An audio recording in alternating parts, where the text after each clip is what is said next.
Notre institut universitaire de technologie appartient à l'université de Rennes 1 et nous avons 4 IUT à l'université de Rennes 1, l'IUT de Lannion, l'IUT de Saint-Malo, l'IUT de Rennes et l'IUT de Saint-Brieuc. Ici, nous accueillons 700 étudiants répartis dans 3 départements de formation et de recherche, le département génie biologique, le département technique de commercialisation et le département sciences et génie des matériaux. La moitié de nos étudiants sont en alternance sur des licences professionnelles aujourd'hui et demain sur le bachelor universitaire de technologie dès la 2e année. Nous sommes en profonde transformation de notre offre de formation puisque le DUT, diplôme universitaire de technologie, disparaît cette année au profit du bachelor universitaire de technologie.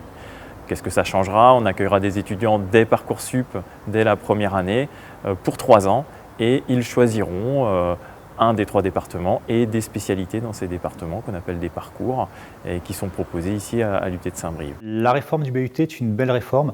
L'approche par compétences donne encore plus de sens à la formation pour nos étudiants. La place des projets a été augmentée, la place des stages a été augmentée. Nous avons 10 semaines de stage en 2e année, 16 semaines de stage en 3e année.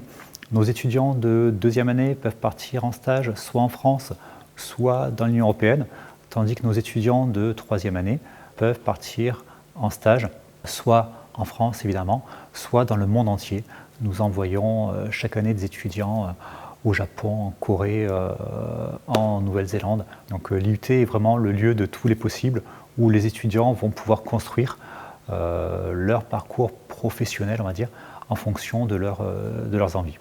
Parmi les vocations d'un institut universitaire de technologie, donc on retrouve la formation professionnelle. Donc il faut coller au maximum aux besoins des entreprises sur notre territoire. Pour ça, on a besoin d'être pertinent, donc de cibler les formations, de choisir les formateurs qui permettent à nos étudiants de développer les bonnes compétences.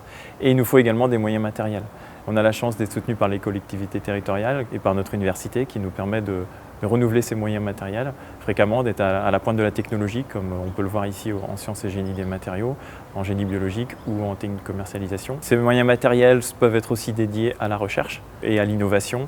On héberge dans nos locaux des centres techniques comme Inos Composite, donc, qui fait partie du coup de l'association Inos en soutien aux entreprises du territoire. Et nous hébergeons des enseignants-chercheurs dans différents domaines et qui sont à la pointe de leur domaine au niveau national, voire international.